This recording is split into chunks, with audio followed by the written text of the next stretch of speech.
The digital clock at City General Hospital's ER flashed 11:47 p.m. as the automatic doors slid open with a pneumatic hiss, unleashing a blast of Chicago winter that scattered paperwork across the reception desk. Emily Carter, the night shift's head nurse, looked up from the charts she was organizing, her eyes scanning the entrance. For a second, she saw nothing. It was only when she dropped her gaze that her breath hitched, her heart seemingly seizing in her chest. There, trembling like a fragile sparrow, stood a little girl, no older than 9. Her dark hair, matted and laced with melting snowflakes, framed a face smudged with city grime. Her clothes, clearly salvaged and several sizes too large for her waif-like frame, were soaked through. But that wasn't what stole Emily's breath. It was the cargo she carried in her small, shaking arms. Wrapped in thin, soiled blankets were 2 newborn infants. "Please," the girl's voice was a raw, desperate whisper. "They need help." In her 15 years as a nurse, Emily had seen it all, or so she thought, but this scene struck a chord of primal shock she hadn't felt in years. Her training finally overrode the disbelief. "Dr. Miller," she yelled, already moving toward the girl, "we need help here now." The child, utterly spent, buckled the moment Emily reached her. With the fluid coordination of a seasoned professional, the nurse managed to scoop up the girl and both babies just before they hit the cold linoleum floor.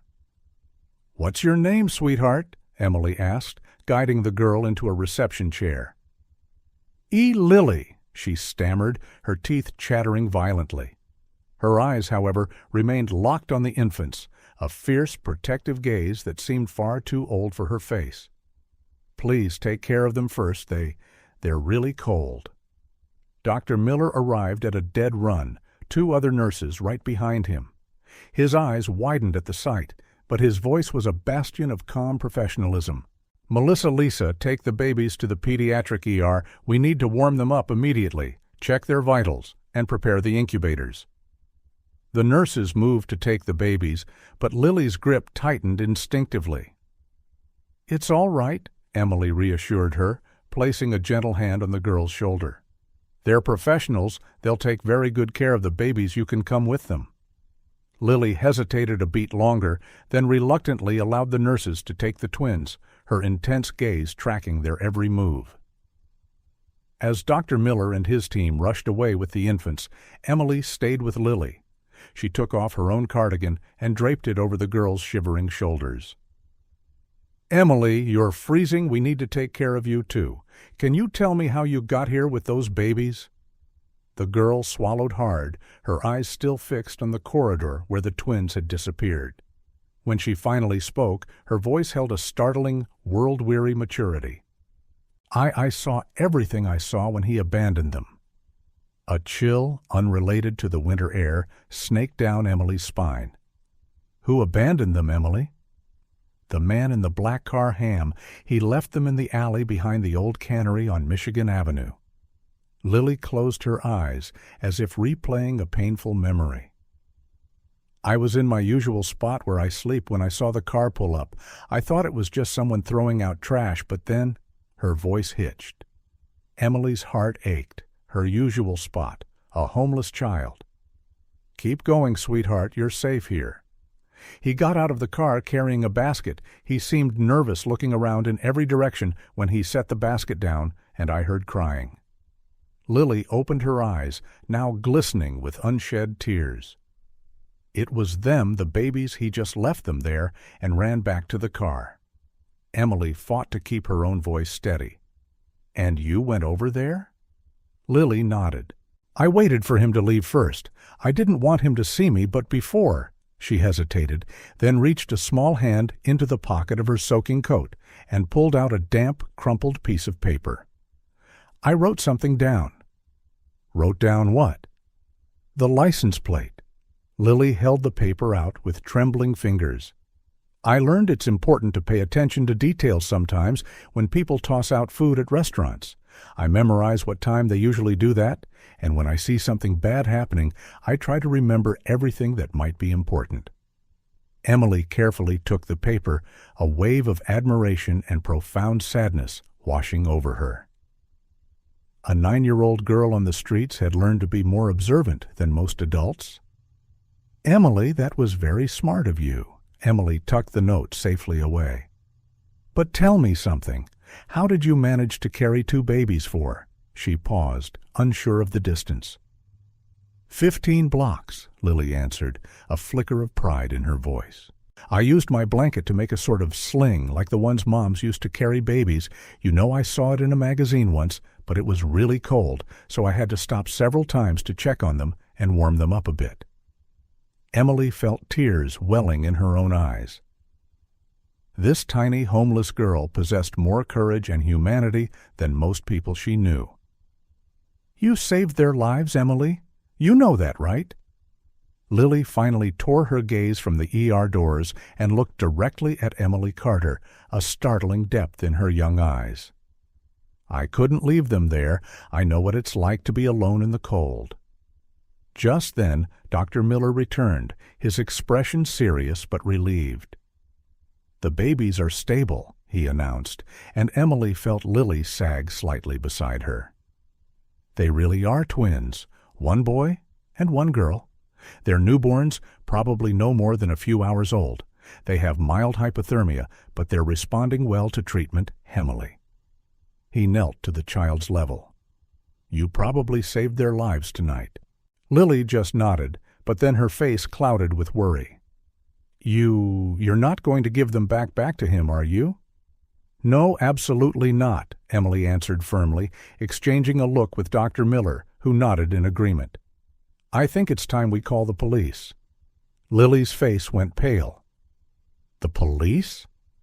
"Yes, but don't worry," Emily quickly added. "You're not in any trouble. In fact, you're a hero, but we need to report what happened and find the person who did this." "Because of the license plate I wrote down?" "Exactly because of that. You were very clever to record it." Emily hesitated before continuing.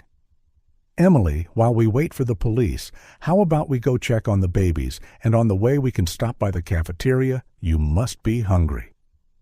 For the first time, a small, tentative smile touched Lily's lips, as if the muscles were unfamiliar with the motion.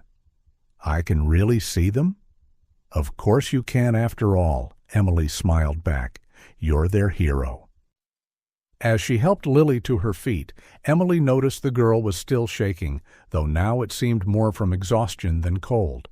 How long had it been since she'd had a hot meal, slept in a warm bed, felt safe?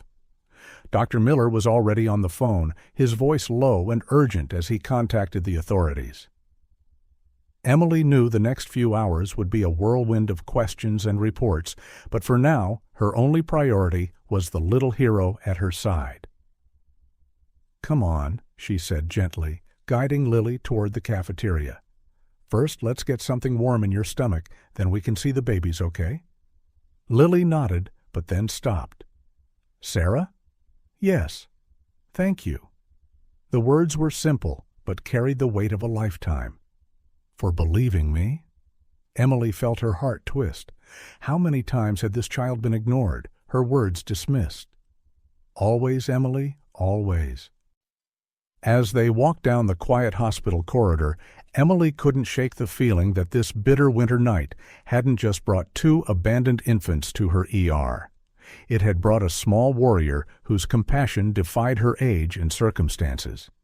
And something told her this story was far from over. In the hospital's quiet cafeteria, while Lily sipped hot chocolate with still trembling hands, Emily observed the girl closely. There was something special about her, something beyond her heroic action that night, a wisdom in her eyes, a strength in her spirit that seemed far too mature for 9 years old.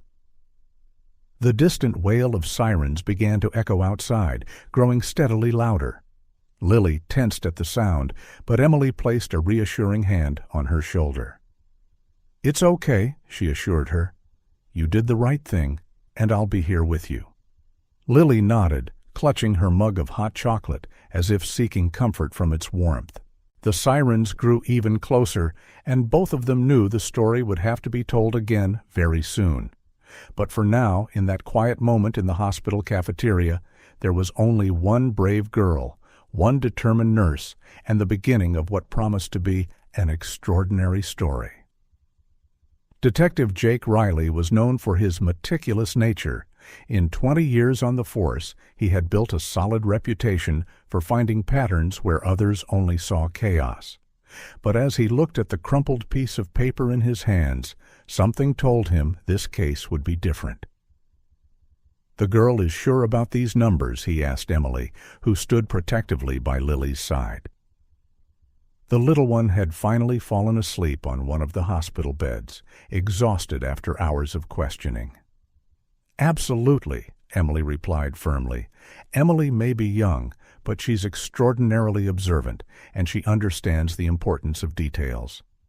Jake nodded, studying the sequence of letters and numbers Lily had written. The handwriting was uneven, clearly written in a hurry, but perfectly legible. For a homeless child who'd likely had little to no formal education, it was impressive. "Rodriguez," he called to his partner, who was busy photographing the blankets that had covered the twins. "Run this plate." Officer Carlos O'Connell picked up his tablet and began entering the data. Jake took the moment to approach the bed where Lily slept. Even in slumber, her face carried a worried expression, as though she couldn't fully let her guard down, even in her dreams. "How long has she been on the streets?" he asked Emily quietly. "We're not sure. She doesn't talk much about her past." Emily adjusted the blanket over Lily. "But from what she hinted in our talks, it's been at least a year." "A year?" Jake shook his head. Over the course of his career, he'd seen dozens of cases involving homeless children. Each one affected him deeply. But there was something especially poignant about Lily. Maybe it was her courage in saving the babies, or maybe it was that gaze, too mature for her age. "Silver!" O'Connell's voice pulled him from his thoughts. His partner was staring at the tablet with a strange expression. "You need to see this." Jake walked over, taking one look at the screen to understand O'Connell's reaction. The plate was registered to an official government vehicle. "Well, that complicates things," O'Connell muttered, running a hand over his face. "We'll need a special clearance just to access the logs for that vehicle's use." Jake frowned, his mind already churning through the implications.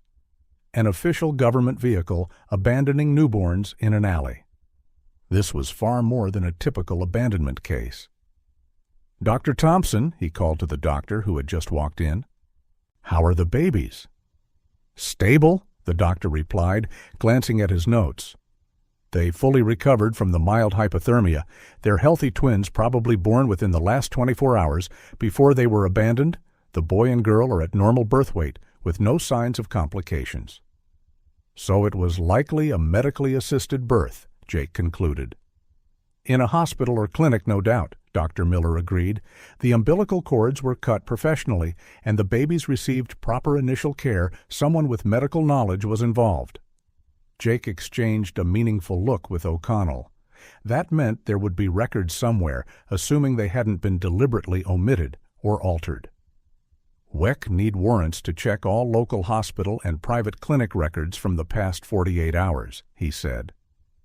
"That's going to take time," O'Connell cautioned. "And with an official vehicle involved." "I know," Jake cut him off, his voice laden with experience. "But we have two things working in our favor. First, we have an eyewitness. Second," he nodded at the twins sleeping in their incubators. "We have physical evidence. DNA doesn't lie." Emily, who had been quietly listening, stepped forward. "And you have me. I'm a witness to the condition in which Emily arrived with the babies, and I can confirm every detail she shared." Jake offered a slight smile. The nurse had spirit. That would be helpful in the days to come. "I'll need your official statement," he said, "and we'll need photos documenting the blankets, Emily's wet clothes. Everything the more physical evidence we have, the better." "I already photographed it all," O'Connell confirmed, "and I requested they preserve the girl's soaked clothing as evidence." "Good." Jake looked at Lily, still sleeping soundly. "Now we need to decide what to do with her." "She stays with me," Emily declared without hesitation. At the officer's surprised looks, she continued, "I'm a registered social worker. As well as a nurse, I can request temporary custody while the case is investigated." Jake studied Emily for a moment before nodding. "That would be ideal. She trusts you and will need to stay in close contact with her during the investigation." "And the babies?" Dr. Miller asked. "For now, they need to remain under medical care," Jake answered. "Once they're cleared, they'll be placed in a specialized infant shelter." He paused, choosing his words carefully. "But given the circumstances, it would be wise to implement extra security measures." O'Connell raised an eyebrow. "You think there might be an attempt to—" "Let'n not assume anything yet," Jake interrupted, "but an official government vehicle involved in abandoning newborns that's going to draw attention from powerful people. Not all of it will be friendly." Emily hugged herself as a shiver ran through her. "Do you think Emily might be in danger?" "We're not going to let it get to that point," Jake assured her, his voice firm. "But we need to be cautious, Rodriguez. I want an unmarked patrol car making regular rounds by Nurse Martinez's house." "And Dr. Thompson?" "I'll reinforce security in the pediatric ward," the doctor promised, "and I can assign a specific smaller team to care for the twins. The fewer people involved, the less chance of information leaks." Jake nodded, satisfied. He was about to give more instructions when his phone vibrated. Checking the message, his expression darkened. "What is it?" O'Connell asked. "The captain wants a preliminary report immediately." He put away his phone, looking thoughtful. "That's too soon. Normally, we'd have at least 24 hours before the first report in an abandonment case." "Someone's already pulling strings," O'Connell murmured. "Exactly." Jake looked around at the hospital staff. "Listen from now on. Everything about this case is strictly confidential. No casual hallway chats, no speculation. If anyone asks, it's a routine abandonment case under investigation."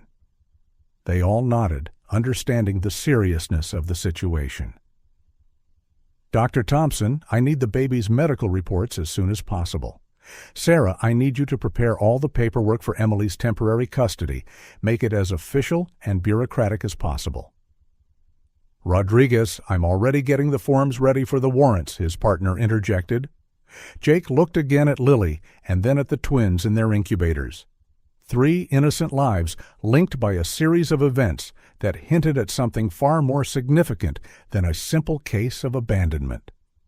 "Let's do this right," he said, his voice filled with determination that everyone in the room could sense. "Because something tells me we're only scratching the surface." As the team dispersed to tackle their respective tasks, Jake lingered, observing the scene. Lily slept, finally safe after her heroic night. The twins breathed softly in their incubators, unaware of the storm their arrival had unleashed. And somewhere out there in the city, someone powerful was likely already maneuvering behind the scenes. The investigation was only beginning, and Jake had the feeling that the real complications were yet to come. The following hours were a whirlwind of controlled yet intense activity.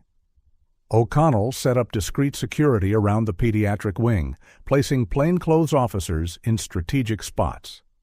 Dr. Miller reorganized schedules, handpicking a small team who would have access to the twins. Emily filled out form after form, building a bureaucratic fortress around Lily's temporary custody. And Jake watched everything with a vigilant eye, mentally connecting invisible dots.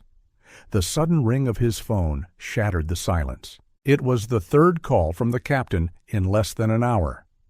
"Sila here," he answered, keeping his voice neutral. "Where's that preliminary report?" Captain Davis's voice was tense, almost anxious, a rare tone for a normally calm superior. "Still gathering essential data, sir. We have a complex situation here involving minors. We need to follow all protocols." There was a pause on the other end. When Davis spoke again, his tone had changed. "Listen, Sila, maybe it's best to hand this case off to the abandonment division. They have more experience with."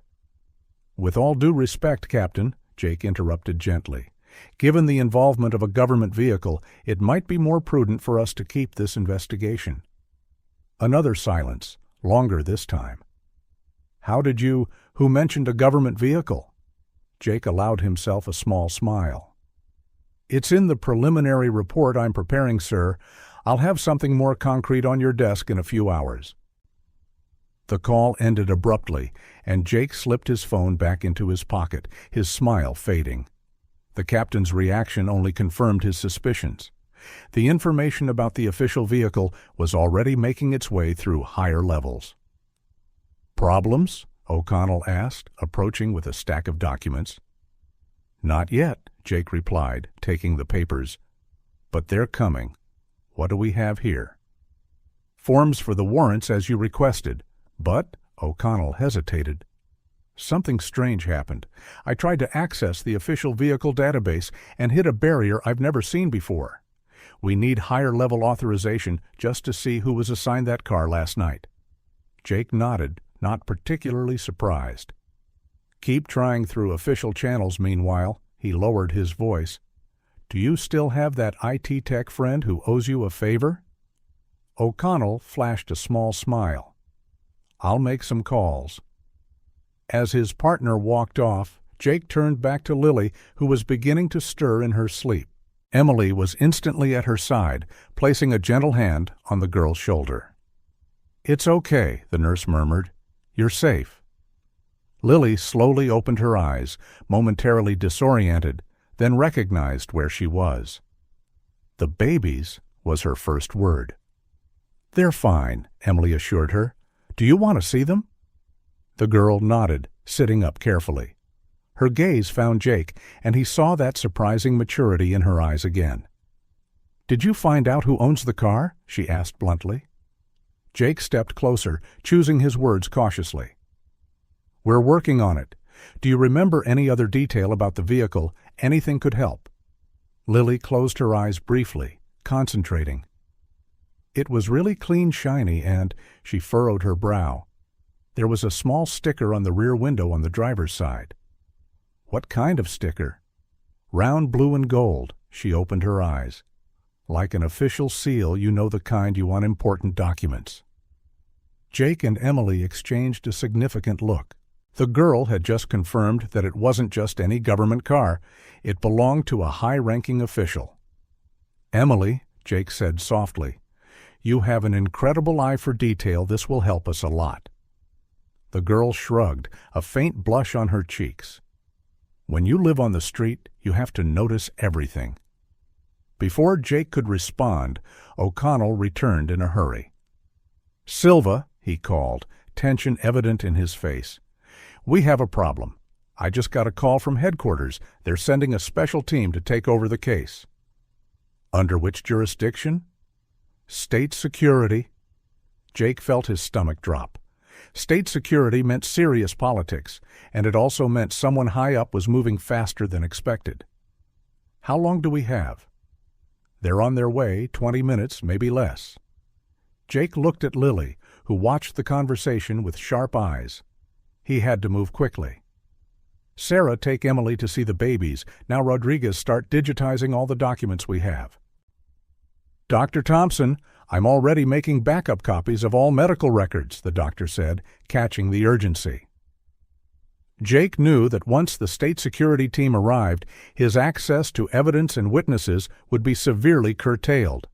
They needed to preserve everything they could in the next few minutes. "Emily," he said, walking over to the girl who was now standing, ready to go see the babies. "You've been so brave and smart. Because of you, we're going to find out what really happened." The girl met his gaze with those wise eyes. "They're going to try to hide it, aren't they?" Jake felt a pang in his chest at the child's insight. "They might, but you know what sometimes the truth is? Like water, it always finds a way to come out." Lily nodded, a small smile forming. "Like when it rains a lot and water finds a way through, no matter how many barriers you put up." "Exactly," Jake smiled back. The sound of elevators opening in the hallway alerted everyone. Time was up. "Go," Jake urged Emily and Lily. "We handle things here." Watching Emily guide Lily toward the babies, Jake braced for the confrontation ahead. The investigation was about to become much more complicated, but he had something those in power weren't expecting. A little witness whose photographic memory and keen intelligence could be the key to cracking the entire case. O'Connell moved to stand beside his partner as footsteps approached. "Ready?" Jake straightened, assuming a neutral professional expression. "We always are. Partner, always." The doors swung open, and 3 men in immaculate suits entered, their faces grave and determined. The battle for the truth was just beginning, and Jake knew the coming days would be critical, not just for the case, but for the lives of everyone involved. The game of power had begun. Captain Davis observed the city through the window of his office on the 12th floor of the Central Precinct. In 25 years of service, he had learned to sense an approaching storm, and now every instinct told him this would be one of the worst. The folder on his desk contained the preliminary report on the twins' abandonment case. Next to it, his phone kept flashing with messages and missed calls from numbers that normally wouldn't be contacting a police captain. "Come in," he said at the knock on the door without turning around. Detective Jake Riley entered, followed by his partner, O'Connell. Through the window's reflection, Davis could see them, 2 of his best investigators, now at the center of something far bigger than a simple abandonment. "Gentlemen," Davis finally turned around, "the state security team has officially taken over the case you're supposed to assist, with the transition only." "With all due respect, Captain," Jake said calmly but firmly, "we still have jurisdiction over critical aspects of the investigation. The main witness is under police protection, and the babies." "The witness is a homeless minor," Davis interrupted. "Her credibility would be questioned in any court." "A minor who saved 2 lives and provided accurate information about an official vehicle," O'Connell argued, "information already confirmed as accurate." Davis sat down heavily in his chair. "You have no idea of the pressure coming down the chain of command. I've had 3 calls from the governor's office just this morning." "And doesn't that raise suspicion, sir?" Jake pressed. "Since when does the governor's office care about an abandoned newborn case?" "Silva," Davis rubbed his eyes, suddenly looking older. "Sometimes it's best not to ask certain questions." "But it's our job to ask questions, sir." A heavy silence fell. Davis stared at his 2 detectives for a long moment before speaking again. "The state security team wants to interrogate the girl alone." Jake felt ice in his veins. "That's not going to happen." "It's not a request, Silver. It's a direct order." "Emily is under police protection and the temporary custody of a certified social worker," O'Connell interjected. "They don't have authority." "They have the authority to do whatever they please," Davis cut in. "And you 2 need to understand something. This case is now bigger than all of us." Jake took a step forward. "Captain, with all due respect, you always taught us that no case is bigger than justice." Davis stood abruptly, placing his hands on the desk. "And who said this is about justice? Do you have any idea what's at stake here?" "Which is exactly why we need to protect Emily," Jake insisted. "She's the only one who can—" The phone on the desk began to ring, cutting him off. Davis glanced at the number, and his face went slightly pale. "Get out!" he ordered. "Now!" Jake and O'Connell exchanged glances, but didn't move. "Now!" Davis practically shouted. The detectives left the office, closing the door behind them. Through the frosted glass, they could see their superior answering the phone with visibly shaking hands. "This isn't good," O'Connell muttered as they walked down the corridor. "No," Jake agreed, "but it's not unexpected. We need to move fast." "What are you thinking?" Jake lowered his voice. "First, stop the hospital. We need to make sure the medical team knows exactly what's going on." At the hospital, tension was palpable. Dr. Miller had gathered his small, trusted team in an isolated conference room, far from prying ears. "Let me see if I understand," Dr. Jennifer Lee, the head pediatrician, said slowly. "You think someone might try to tamper with the baby's medical records?" "We don't just think," Jake replied. "We're sure the only question is when, not if." "It's already started," Emily added from the doorway, just walking in. "I've gotten 3 different calls today questioning my qualifications as a social worker for Emily's temporary custody." Dr. Miller frowned. "Who were they from?" That's the point. Nobody properly identified themselves, but they knew details they shouldn't have. Jake noted the worried glances exchanged among the medical staff. "That's why we're here. You need to understand we're no longer dealing with just an abandonment case. This has become something much bigger and more dangerous," O'Connell added. "What exactly do you want us to do?" Dr. Miller asked. "First, we need to ensure all the medical records, both for the twins and for Emily, are secured," Jake explained. "Physical and digital copies in safe and separate locations." "I've already taken care of that," Dr. Miller assured. "I have a friend in it who set up special security protocols for the digital files and the physical copies." "The less we know about their location, the better," Jake interrupted gently. "And the babies?" Dr. Lee asked. "They still need constant care, which is why we need a small trusted team," Jake replied. "People who aren't easily pressured or manipulated." "Like Emily?" Emily asked softly. A heavy silence fell over the room. Everyone there knew the young witness was both their greatest asset and their most vulnerable point. "How is she?" Jake asked Emily. "Strong as always, but," Emily hesitated, "she notices more than she lets on last night after seeing the patrol car driving by. She asked if she was in danger." "What did you tell her?" "The truth, that we're all working to keep her safe." Emily folded her arms, but she just smiled, that knowing smile of hers, and said she was used to protecting herself. Jake felt his heart clench. A 9-year-old shouldn't have to carry that kind of burden. "Well, she's not alone anymore," he declared firmly.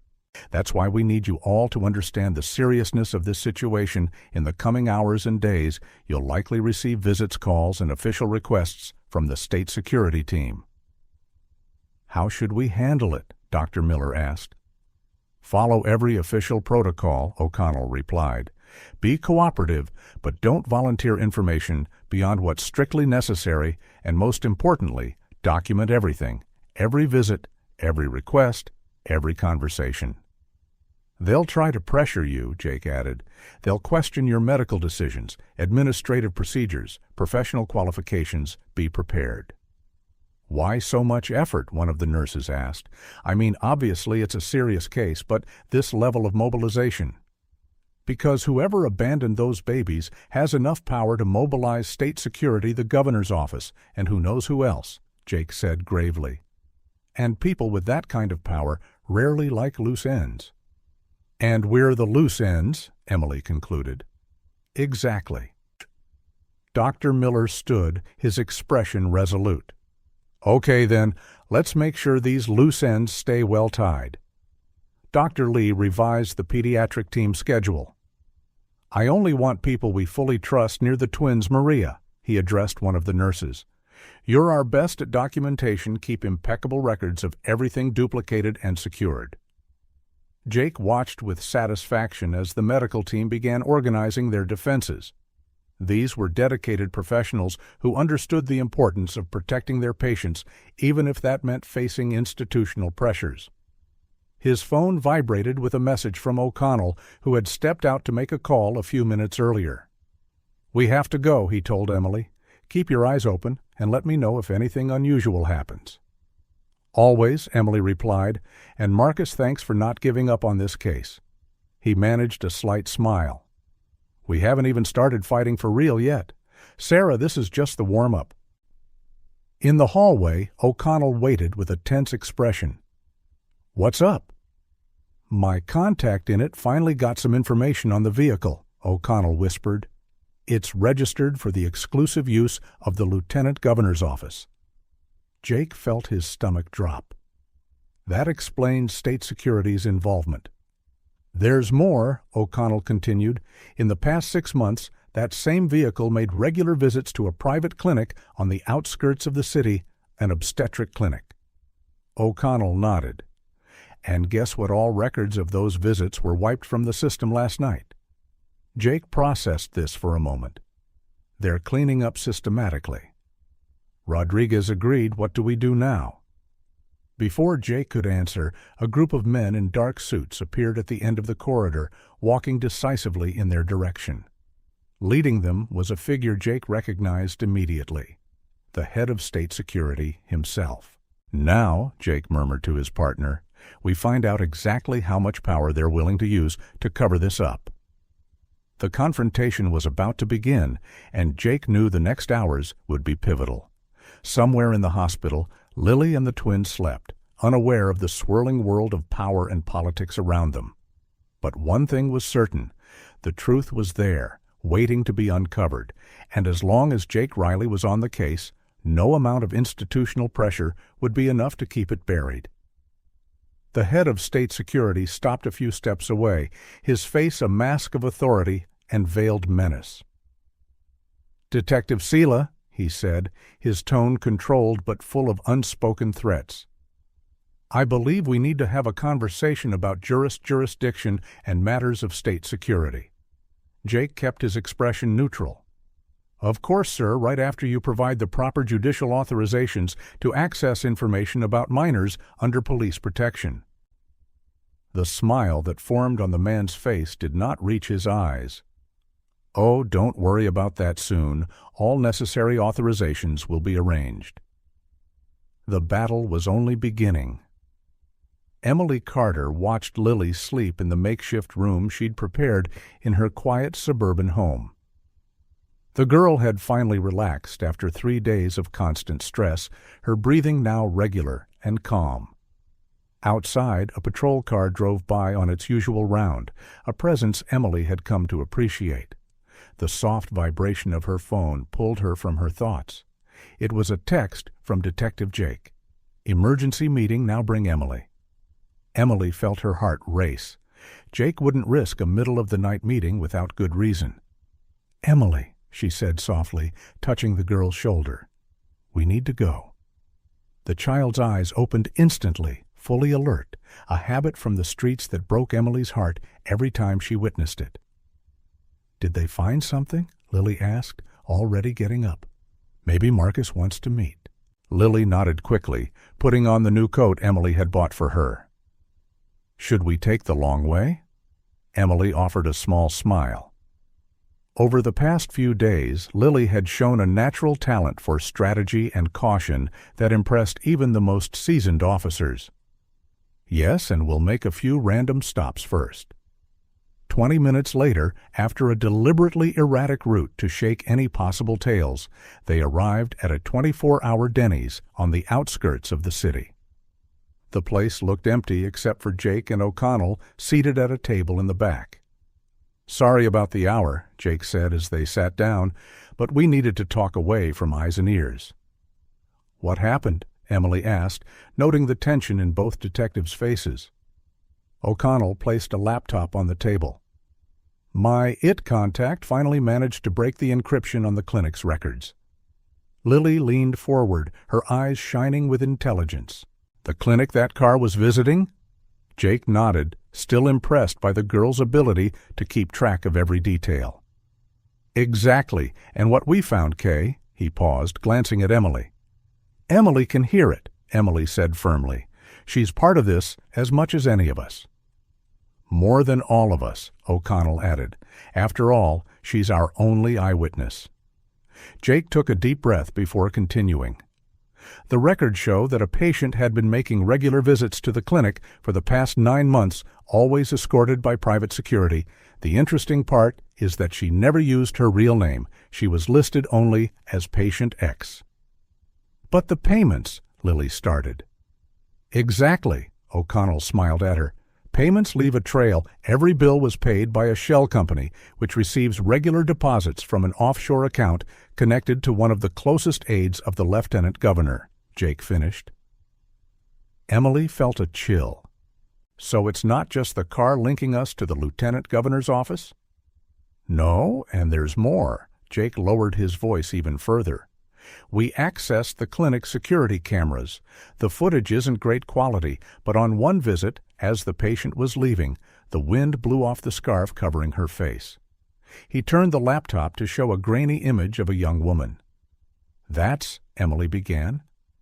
"Vanessa Torres," O'Connell confirmed. 25 years old, the lieutenant governor's personal secretary for the past 2 years and missing for 3 weeks. Emily finished, surprising everyone. At their questioning looks, she shrugged. "I read the newspapers people throw away on the street. There was a small article about her taking a leave for personal reasons." Jake shook his head in admiration. "Emily, you never fail to amaze me. Yes, officially she's on leave, but no one's been able to contact her since." "Since the day the babies were born," Emily concluded. A heavy silence fell over the table as everyone processed the implications. Lily broke it. "Is that why they're trying so hard to cover it up, because the lieutenant governor had an affair with his secretary?" "It's not just that," Jake replied gently. "Lieutenant Governor Richard Coleman has been married for 30 years to the daughter of one of the most influential senators in the state. A scandal like this wouldn't just affect his career, it would shake an entire network of political and economic alliances." "And the babies are the living proof of that scandal," O'Connell added. Emily put a protective arm around Lily. "That's why they're so desperate to undermine Emily's testimony. She's the only link between the babies and the official car." "But now we have more than that," Jake said. "We have financial record security footage, documented patterns." "Which they'll try to discredit or destroy as soon as they find out we have it," O'Connell warned. "Which is why we have to move fast," Jake agreed. "But we also have to be extremely careful. These people have the resources and influence to—" The screech of a car braking outside cut him off. Through the diner windows, they saw 3 black SUVs pull up. "They followed us," Lily said calmly, her voice surprisingly steady for a child in danger. "Impossible," Emily protested. "We took every precaution." "Our phones," O'Connell muttered, realization crossing his face. "They must have hacked our phones." Jake was already on his feet, his mind racing. "Rodriguez, grab the laptop and go out the back. Sarah, take Emily through the kitchen. H." "No," Lily interrupted. "They'll search the whole block. We need a distraction." Everyone turned to the small girl, who had a determined gleam in her eyes. "Emily," Emily began, worried. "Trust me," Lily insisted. "I've lived on the streets. Remember, I know how to disappear." Jake studied her face for a moment before nodding. "What's your plan?" "Rodriguez goes out the back with the laptop. They'll assume I'm with him and focus on chasing him. Meanwhile, Sarah and I walk right out the front." "Out the front?" Emily asked in disbelief. Lily smiled, that wise smile that seemed so out of place on a 9-year-old's face. "Sometimes the best hiding spot is right under their noses, but first," she took Emily's phone and removed the battery, doing the same with the others. "No trackers." Jake couldn't help but smile, despite the gravity of the situation. "Emily, you really are extraordinary." "I learned to be," she answered simply. "Now let's go before they come in." The plan went off with surprising precision.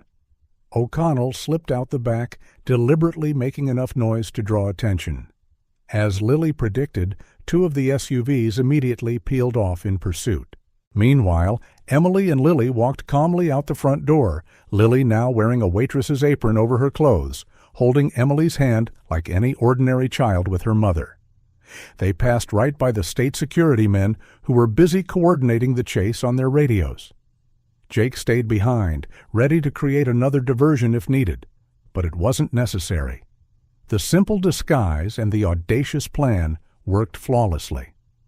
Half an hour later, they all regrouped at their designated fallback spot, an old church on the outskirts of town where Father Patrick, an old friend of Jake's, offered sanctuary without asking questions.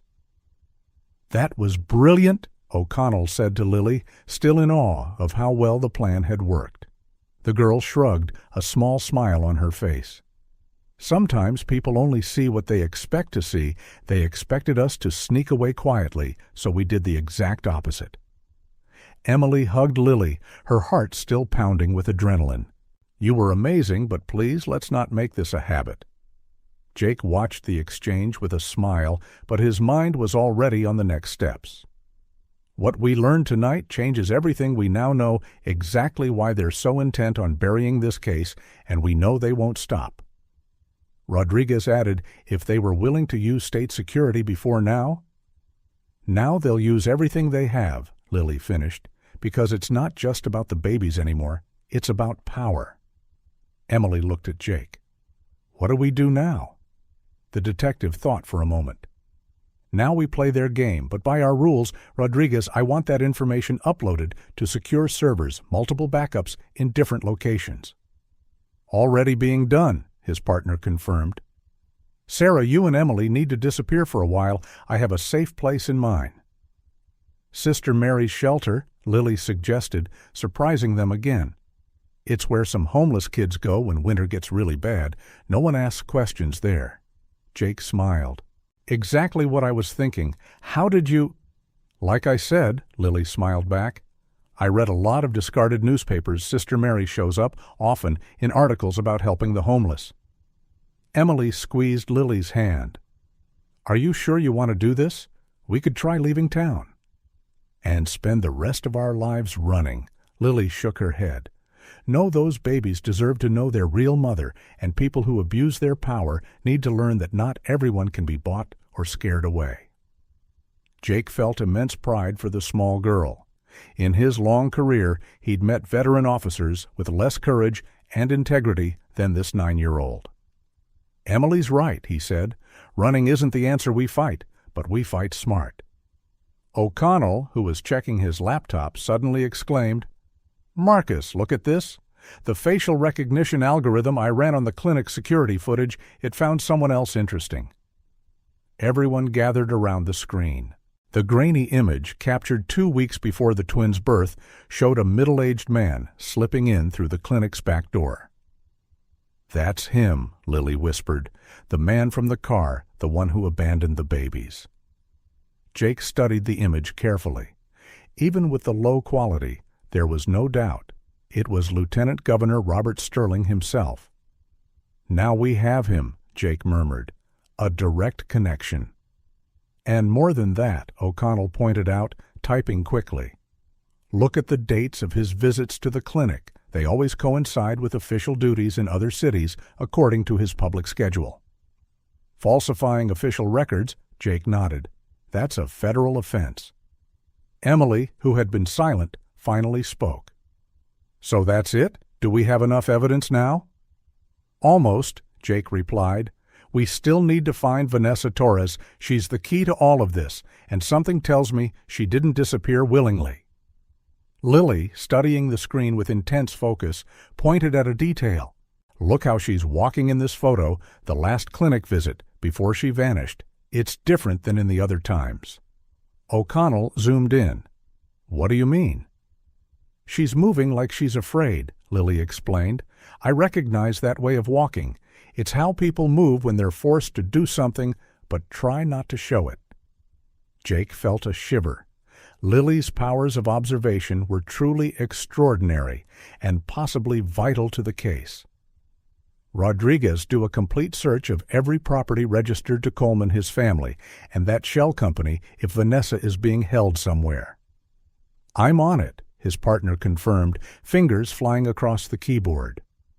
Emily hugged Lily again, noticing the child trembling slightly, not from fear, but from exhaustion. Even a brave warrior like her was still a child who needed rest. "I think it's time we head to the shelter," she said softly. "You need some sleep." Lily nodded reluctantly. "But you'll keep me informed right about everything you find?" "Always," Jake promised. "You're a crucial part of this team. Emily, nothing happens without you knowing." Father Patrick entered quietly, carrying blankets and some clean clothes. "The car is ready out back," he said. "The route is clear to Sister Mary's shelter." "Thank you, Father Michael," Jake said.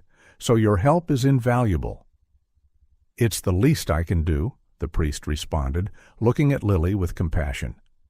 This small one has done more for justice than many of us.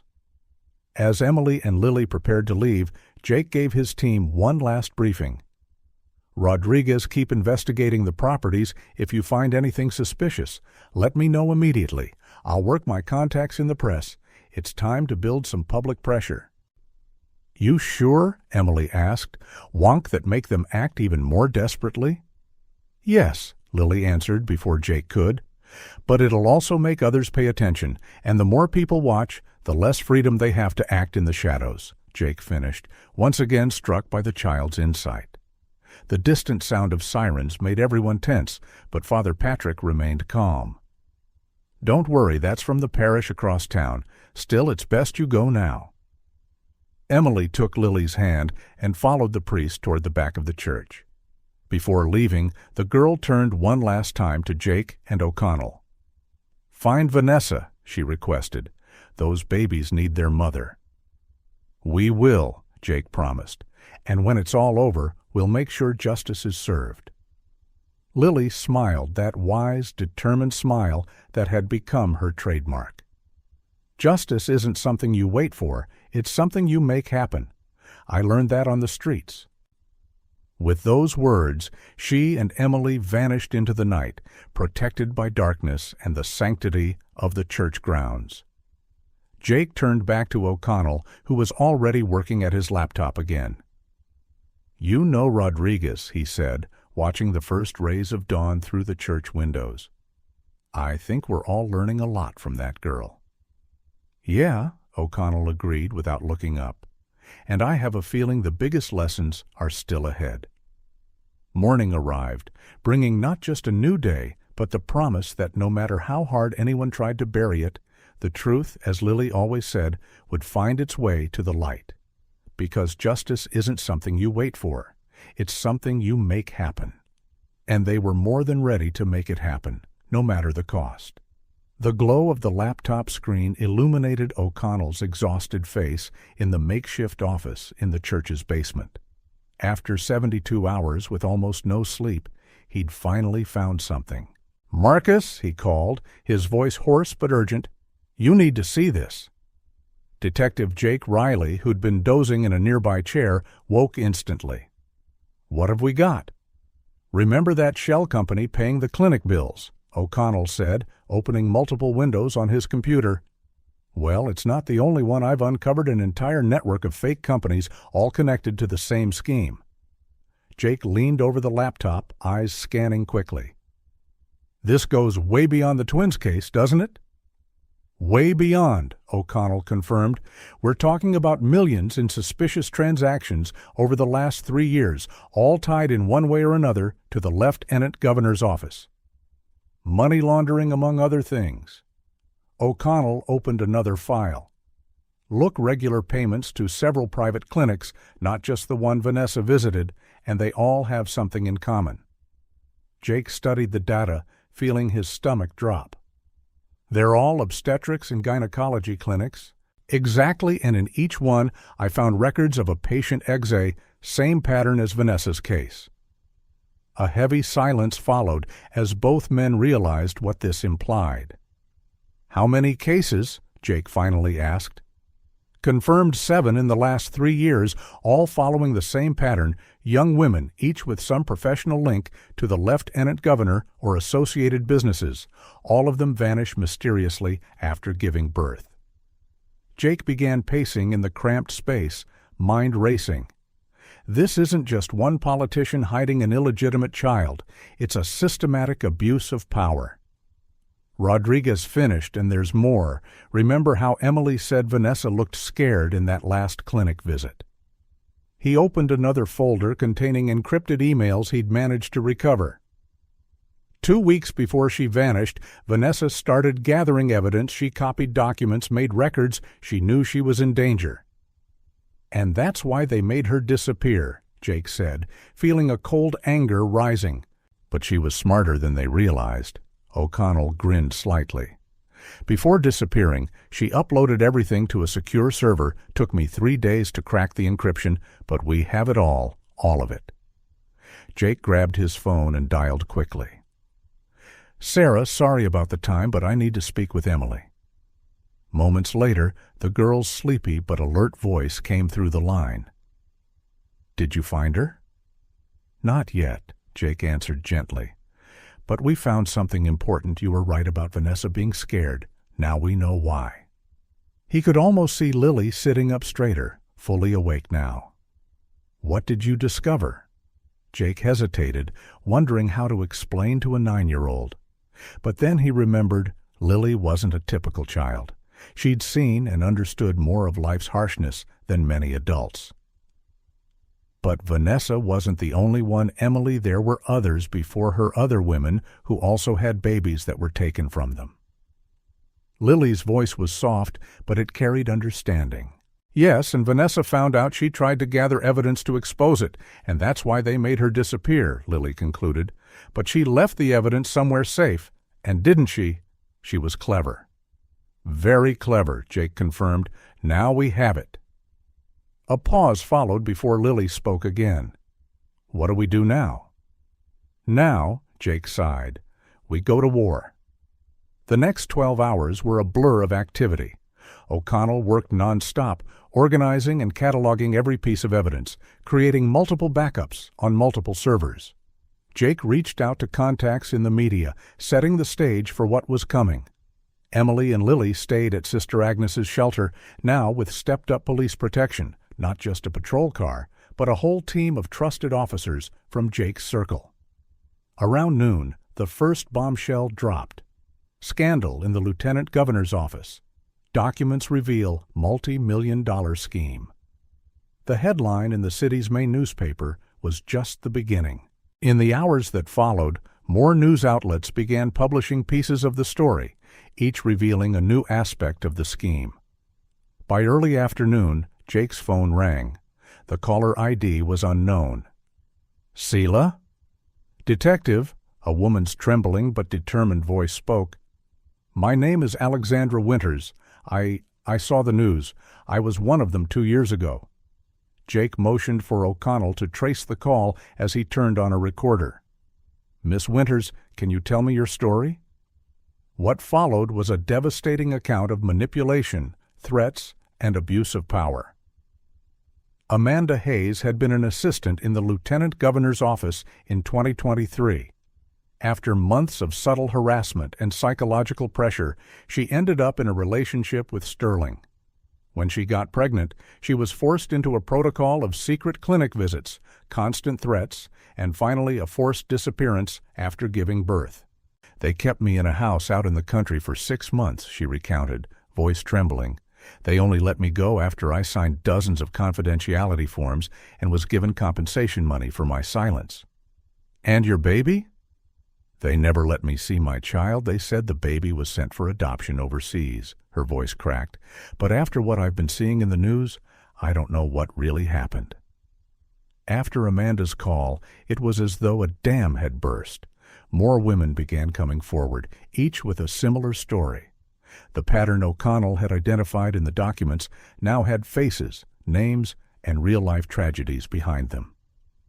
"The media is in a frenzy," O'Connell said, scrolling through online coverage. "The stocks of companies linked to the scheme are plummeting. The Senate is already convening an investigative committee." Jake, reviewing fresh testimonies, looked up. "What about Coleman?" "No one can find him. Sources say he hasn't shown up at his office since last night."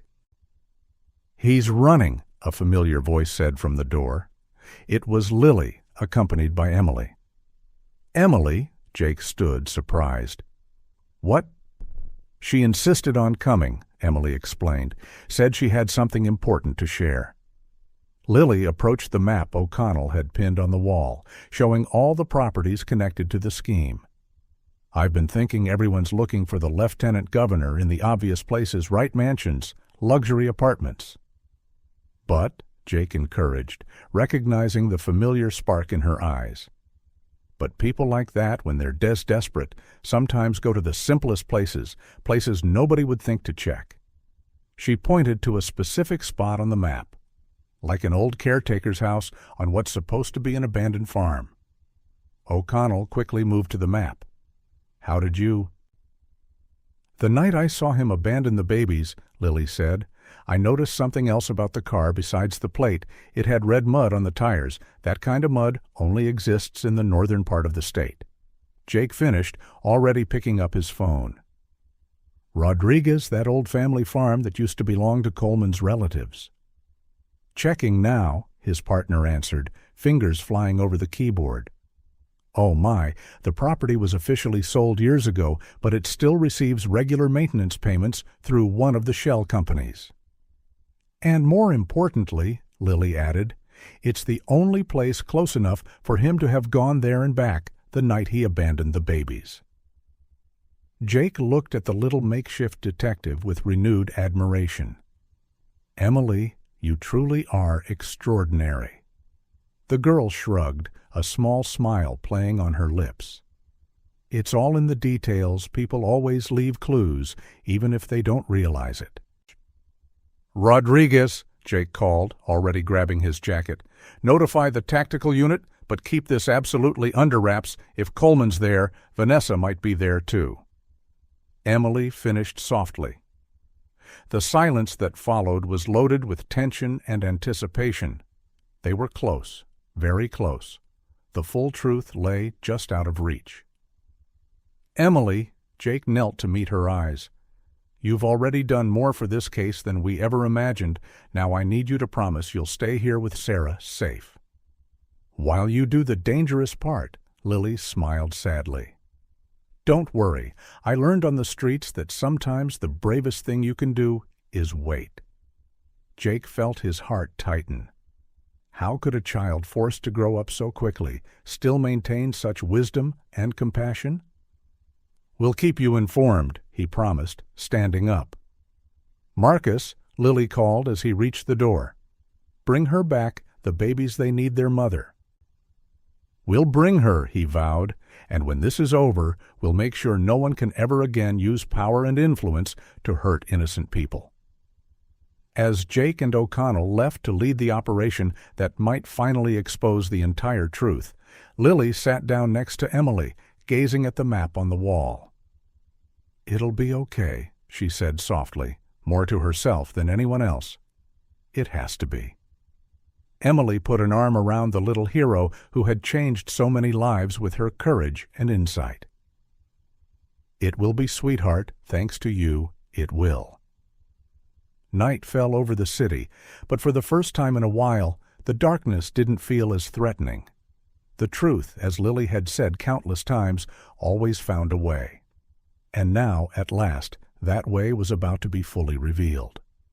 The abandoned farm loomed in the darkness like a ghost from the past, its broken windows reflecting the last rays of the setting sun.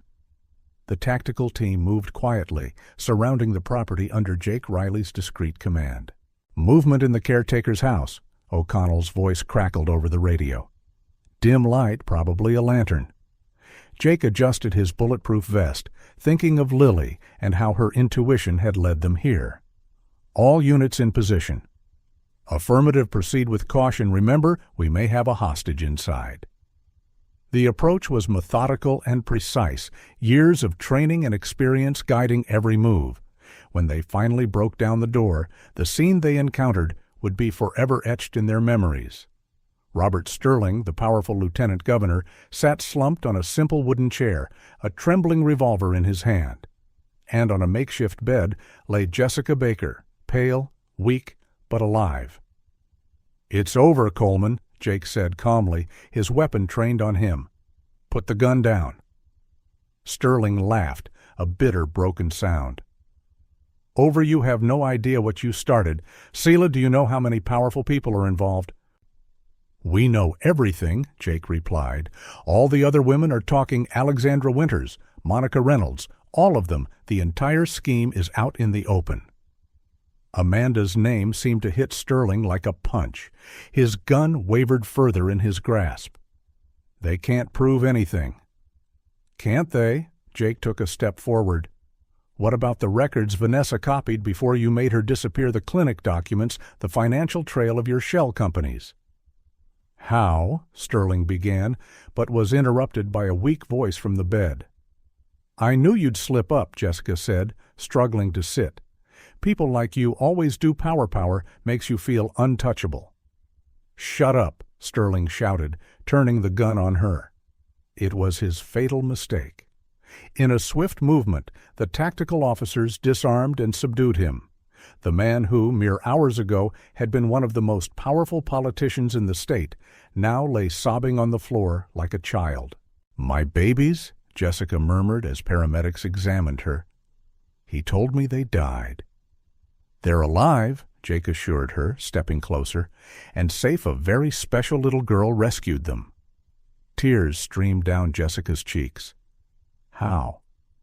"It's a long story," Jake offered a gentle smile, "and you'll meet your little hero soon." In the hours that followed, the full truth came pouring out like an avalanche. Under the weight of overwhelming evidence, Sterling began to talk. It was a story of power, obsession, and cruelty spanning years. It had all started 3 years ago when Sterling realized he could wield his power and influence over vulnerable young employees. What began as harassment soon escalated into a systematic scheme of abuse. When the women became pregnant, they were forced into a rigid protocol of silence and isolation. The earlier babies, he admitted during questioning, his arrogance finally broken, were sent overseas for adoption. Wealthy families willing to pay a lot and ask no questions. But Vanessa was different, Jake noted. Why? She found out everything. She got her hands on the records piece. It altogether threatened to expose us. Sterling wiped a hand over his face. I panicked. So you decided to keep her captive until she gave birth, and then... Sterling swallowed. Then she and the babies were going to permanently disappear. But you didn't count on a homeless girl with a heart bigger than your entire empire, Jake remarked. Sterling looked confused at the mention of Lily. How could some street kid destroy everything I built? Because you built it on lies and cruelty. A familiar voice came from the interrogation room door. Emily, who had arrived to observe the statement as a social worker. Emily built on truth and compassion. It's that simple. News of Sterling's arrest and Jessica's rescue exploded across the media landscape like a tsunami. Subsequent revelations about the abuse and baby trafficking scheme shocked the entire country. More former victims continued to come forward, each story more heartbreaking than the last. At the hospital, where Jessica was recovering, Lily finally met the mother of the twins she had saved. It was a silent, emotional meeting. Words seemed inadequate to convey the depth of the moment. Thank you, Jessica whispered, holding Lily's small hands. You saved not only my children, but all of us.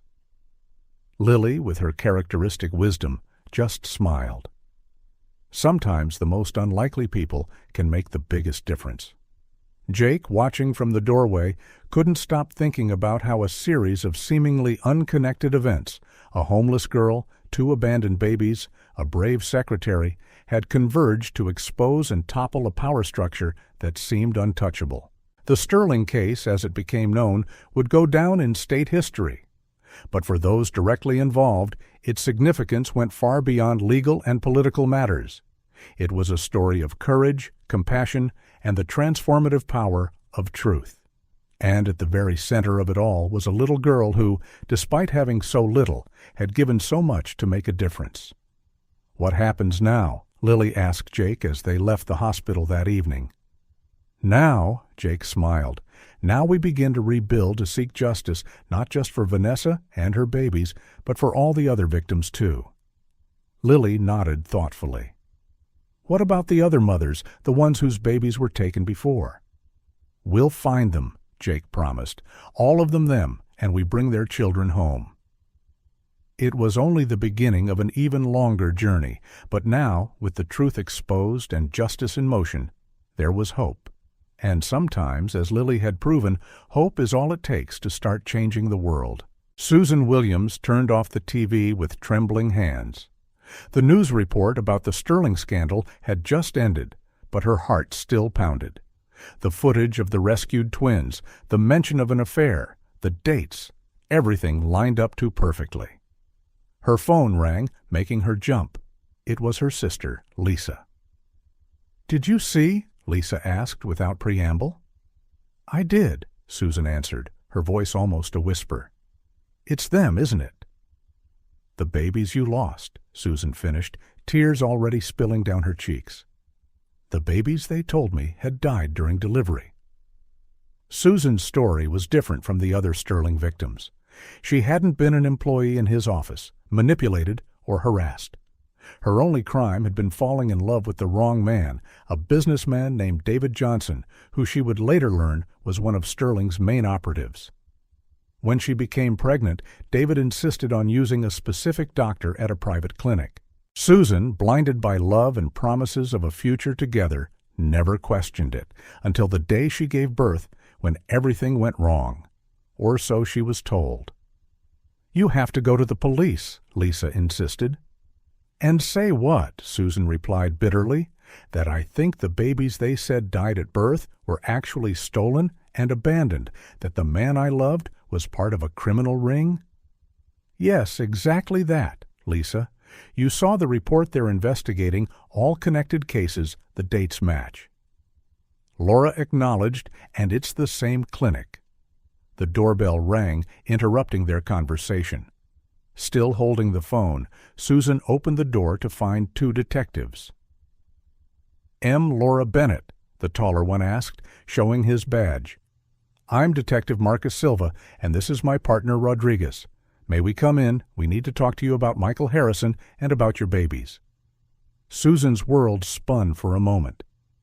"Karen," she whispered into the phone, "I have to go." The next few minutes were surreal. Sitting in her own living room, Susan listened as the detectives explained how they'd found her clinic records, financial connections, David Johnson's confession after his arrest. "He confessed everything," Jake said gently. "How Coleman used him to identify women who could be easily manipulated or silenced in your case."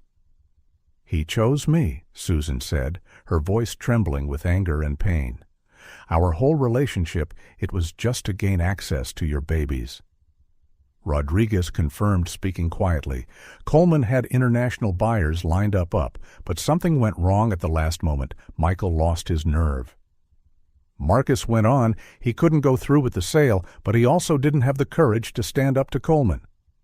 "So he abandoned them," Susan finished, tears now flowing freely. "And a homeless girl saved them." Jake gave a slight smile. "Emily, yes, and thanks to her, your babies are alive and safe." Susan stood suddenly. "I need to see them now." "That's why we're here," Jake replied. "But first there are some things you need to understand. The process will be delicate. We need DNA tests. There will be legal procedures."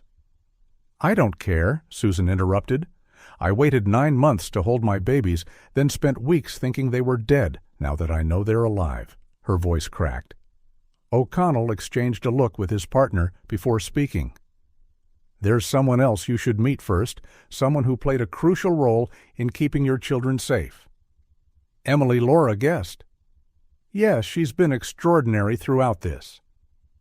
On the drive to the hospital, Susan heard all about Lily, how the 9-year-old had not only rescued the twins, but also helped expose the entire scheme. Each detail made Susan's heart ache, thinking of how a street child had done more for her babies than their own father ever had. At the hospital, Emily met them at the entrance. "Emily's with the twins," she explained. "She hasn't left their side since this all came out." Susan's legs felt weak as they approached the nursery. Through the glass, she saw a small figure sitting between two cribs, reading a book. "Hi," Lily said when they entered, her voice soft yet sure.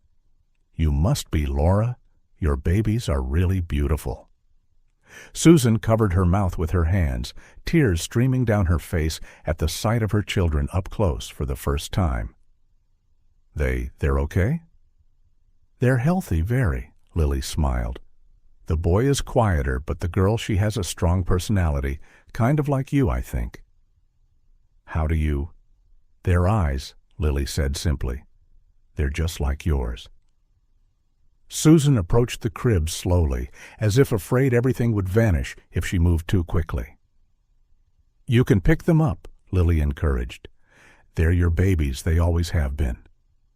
With trembling hands, Susan first lifted the girl, then the boy. The moment she held them both for the first time was as if the whole universe paused to witness their reunion. "Hi, my loves," she whispered through tears. "Mommy's here. Mommy's finally here." Lily watched quietly, smiling serenely. "They waited for you," she said softly. "Even without knowing they waited." Susan looked at the little hero who had saved her children. "Emily, how can I ever thank you what you did?" "Just love them," Lily answered, with that wisdom far beyond her age. "Love them for all the days you lost, that's the best thanks you can give me." Jake, standing at the door, felt his own heart tighten. In all his years of police work, he had witnessed many family reunions, but few as profound as this. "The DNA results should be back in a few days," he said gently, "but seeing the three of you together, I don't think there's any doubt." Susan seemed not to hear. She was immersed in the moment with her babies. Lily stood, giving the family their space. "Emily," Susan called when the girl reached the door, you'll keep visiting them, right? I want them to know the amazing person who saved them."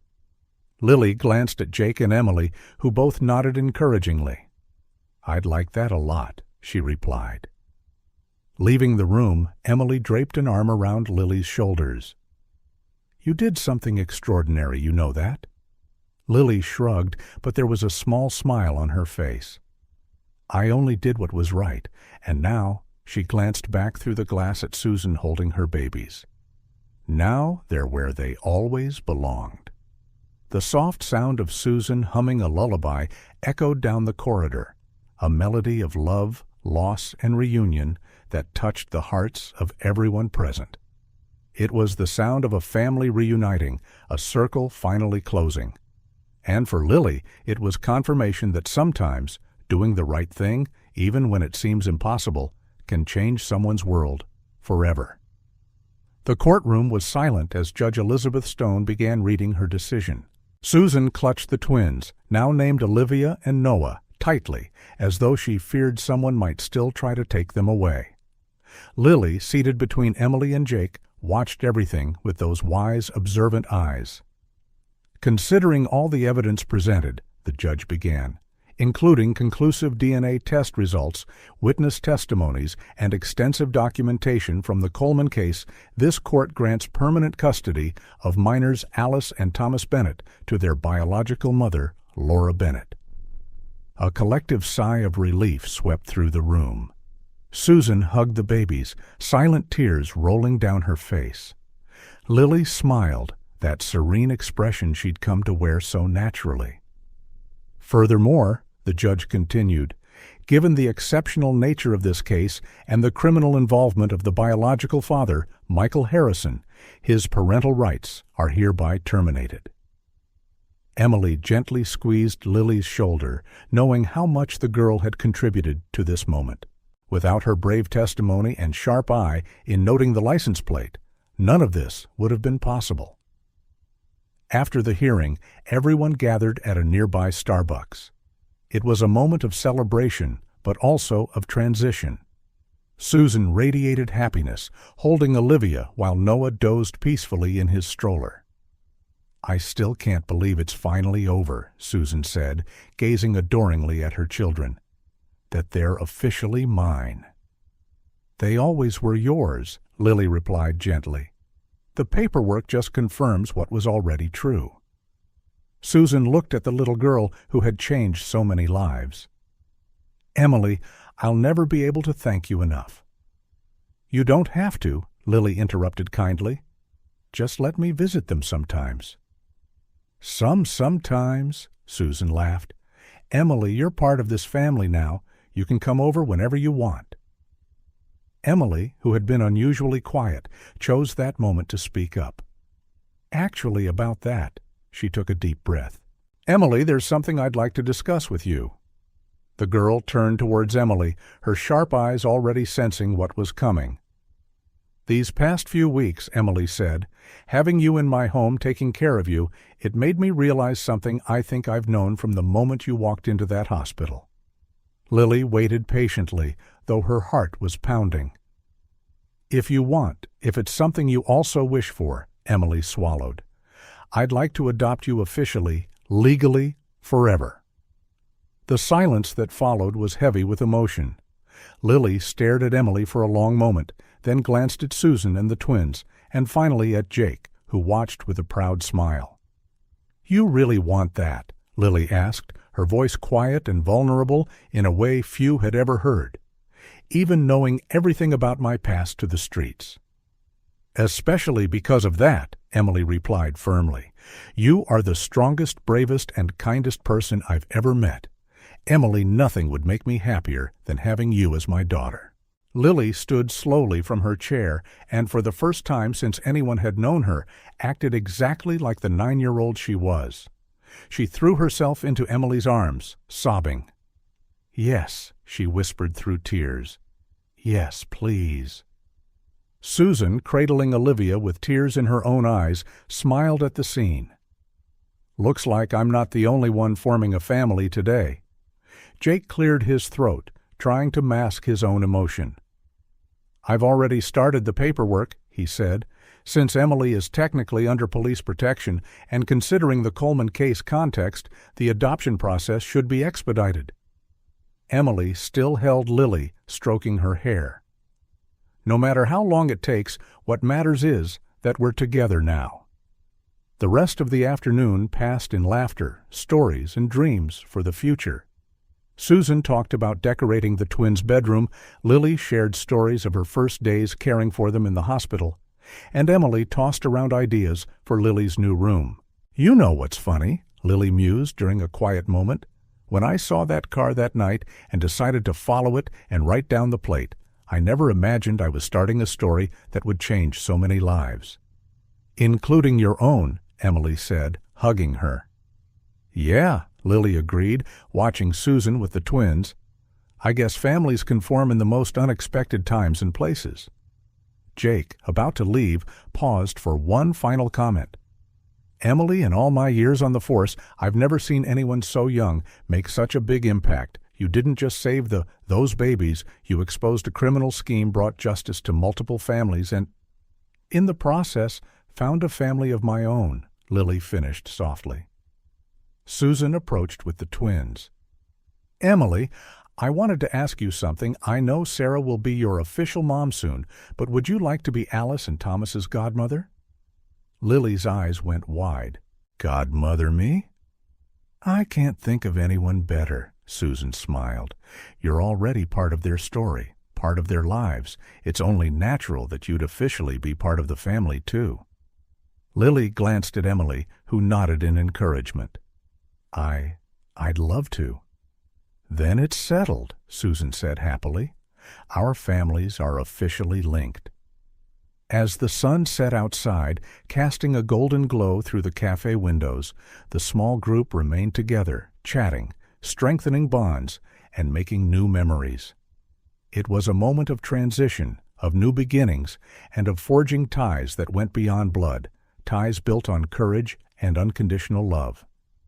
For Lily, who had spent so long alone on the streets, it was almost surreal to be there, surrounded by love and acceptance. Once a girl with no one, she was now a daughter, a godmother, and a hero. For Emily, every smile on Lily's face confirmed that her decision to adopt the girl was not just right, but inevitable, like her entire career as a nurse and social worker had been leading up to this. And for Susan, holding her precious twins and watching the special bond between them and their savior, it was the realization of a dream she'd been forced to abandon, a dream of a complete, happy family. "I think we need to celebrate," Emily suggested. "How about a special dinner, our first official meal as a family?" "All the families," Susan added, smiling. Lily looked around, at Emily, her soon-to-be official mother, at Susan and the twins, her extended family, at Jake, who had become a protective uncle figure of sorts. It was more than she'd ever dreamed of having. "Yes," she said simply, "all the fames together." As they left the cafe, Lily paused for a moment to gaze up at the sky. Somewhere out there, other kids like her were still fighting to survive on the streets. Other babies might still need saving. More injustices awaited exposure. But for now, in this perfect moment, she was exactly where she needed to be, surrounded by love, acceptance, and the promise of a bright future. "Come on, daughter," Emily called gently. "Let'n go home." Daughter. The word echoed in Lily's heart like a perfect melody. Yes, she thought, taking Emily's hand. She finally had a place to call home, and more importantly, people to call family. Emily's backyard was decked out with colorful balloons and streamers, dancing in the gentle evening breeze. A large banner hung between two trees, proclaiming, "Welcome officially to the family Lily." It was a special day for many reasons. Not only did it mark the finalization of Lily's adoption, but it also celebrated 6 months since the twins had been reunited with Susan. And as an added bonus, that very morning, a judge had announced Robert Sterling's sentence. 30 years in prison, no parole. Lily, now wearing a blue dress chosen especially for the occasion, watched guests arrive from her favorite spot on the garden swing. It felt surreal that just 6 months ago she'd been sleeping in alleys, fighting each day to survive. "Deep in thought?" Emily asked, approaching with 2 cups of hot chocolate, a tradition that had started on that very first night in the hospital. "Just taking it all in," Lily replied, accepting her cup. "Sometimes I worry I'll wake up and find it was all a dream." Emily sat beside her on the swing. "It's no dream, sweetheart. You're my daughter now, officially, legally, and most importantly, in my heart." The sound of children laughing caught their attention. Susan had just arrived with the twins who, at 6 months old, were bundles of energy and joy. As Lily had predicted, Olivia was the more vocal of the two, always giggling and reaching for everything in sight, while Noah was more observant, with the same thoughtful eyes as his godmother. "Emily, look who's here to see their big sister," Susan announced, walking over with the babies. That was how they referred to Lily now, the twins' big sister. It was a title she carried with immense pride. "Hey, little ones," Lily grinned, taking Olivia in her arms while Emily held Noah. "I have gotten so big." "And thanks to you, they're growing up exactly where they should be with family," a familiar voice chimed in. It was Jake, arriving alongside O'Connell and carrying a large, wrapped present. "Marcus!" Lily exclaimed, her eyes lighting up at the sight of the detective who'd become such an important figure in her life. "You made it." "Wouldn't miss this day for anything," he smiled, placing the present on the table. "Especially because I have some important updates to share." Before he could continue, more guests began to arrive. Dr. Miller and his hospital team, Sister Agnes from the shelter, several officers who'd been part of the investigation, and even Judge Elizabeth Stone, who had overseen both the twins' case and Lily's adoption. Once everyone had gathered in the yard, Jake asked for their attention. "Today we celebrate for many reasons," he began. "Not only are we formally welcoming a wonderful new family member, but I can also announce that thanks to our team's tireless work and the evidence gathered from the Coleman case, we've located all the other mothers and babies affected by the scheme." A ripple of surprise and joy spread through the crowd. In the past few weeks, 5 families have been reunited. Babies who were sent for international adoptions are being brought back to their biological mothers, and the process of healing and reconciliation is beginning for all of them. Lily hugged Olivia closer, tears of happiness in her eyes. All of them, every mother found her baby. "Every single one," Jake confirmed, "and it all started with you.